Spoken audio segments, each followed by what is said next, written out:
Hi மக்களே, எல்லோருக்கும் வணக்கம். கள்ள ஓட்டு தடுப்பது எப்படி? மக்களே உஷார், குறிப்பாக பூத் ஏஜென்ட்டுகளே நீங்களும் உஷார் உஷார். மக்களே, 1996 முதல் 2021 வரை பூத் ஏஜென்ட்டாக 11 முறை பணிபுரிந்துள்ளேன். அந்த அனுபவத்தில் கூறுகிறேன். மக்களை, வரும் 23ஆம் தேதி காலை 5 மணிக்கே உங்கள் பகுதியில் உள்ள பூத் நடக்கும் இடத்திற்கு சென்று விடுங்கள். ஓட்டுப்பதிவு மைய அதிகாரி அவர்கள் உங்கள் அனைவரிடத்திலும் கையெழுத்து வாங்கி உள்ளே அனுமதிப்பார். உங்கள் முன்னிலையில் அந்த ஓட்டுப்பதிவு மிஷினை திறப்பார். உங்களது தொகுதியில் எத்தனை கேண்டிடேட் உள்ளனரோ அந்த கேண்டிடேட்டின் பெயர்களும் போட்டோக்களும் அதில் அடங்கியுள்ளன. ஓட்டுப்பதிவு மிஷினானது உங்கள் முன்னிலையில் அது சரியாக வேலை செய்கிறதா என்று அதை நீங்கள் உறுதிப்படுத்திக் கொள்ளுங்கள்.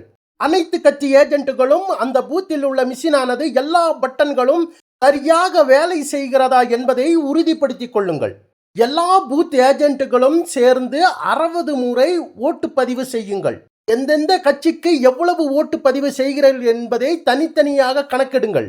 குறிப்பாக அந்த நோட்டா பட்டனையும் அழுத்தி பாருங்கள். மொத்தம் 60 முறை ஓட்டுப்பதிவில் யாருக்கு எவ்வளவு ஓட்டு பதிவாகி உள்ளது என்பதை கணக்கெடுத்து சரிபார்த்து கொள்ளுங்கள். நீங்கள் செய்முறை பார்த்த 60 ஓட்டுகளையும் அழித்துவிட்டு 0வில் தொடங்கட்டும். உங்கள் பகுதியில் வரும் மக்களின் யாருக்கு ஓட்டுப்பதிவு உரிமை உள்ளது என்பதை நீங்கள் பார்த்து அவர்களின் முகத்தை பார்த்து அடையாளம் பார்த்து நீங்கள் பணிபுரியுங்கள்.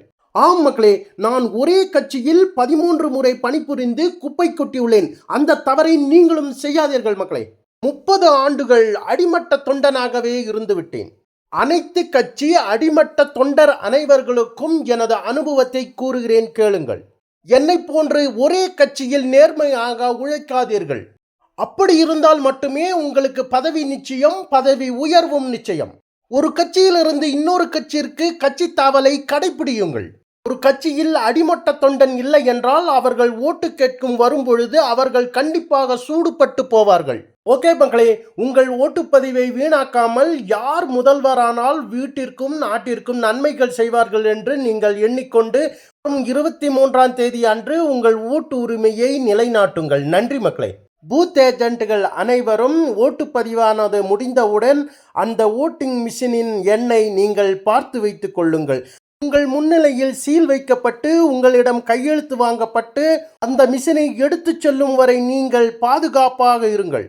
நீங்கள் கையெழுத்திட்ட நகலை எடுத்துக்கொண்டு மே மாதம் 3ஆம் தேதி அன்று ஓட்டு எண்ணும் இடத்திற்கு சென்று உங்கள் வேட்பாளர் யார் வெற்றி பெறுவார் என்பதை உறுதிப்படுத்தி சொல்லுங்கள். வெற்றி பெறும் முதல்வர் அவர்களுக்கு எனது அட்வான்ஸ் வாழ்த்துக்களை தெரிவித்துக் கொண்டு உங்களுடன் விடைபெறுவர் உங்கள் மக்கள் தொண்டன். நன்றி, வணக்கம். மீண்டும் சந்திப்போம்.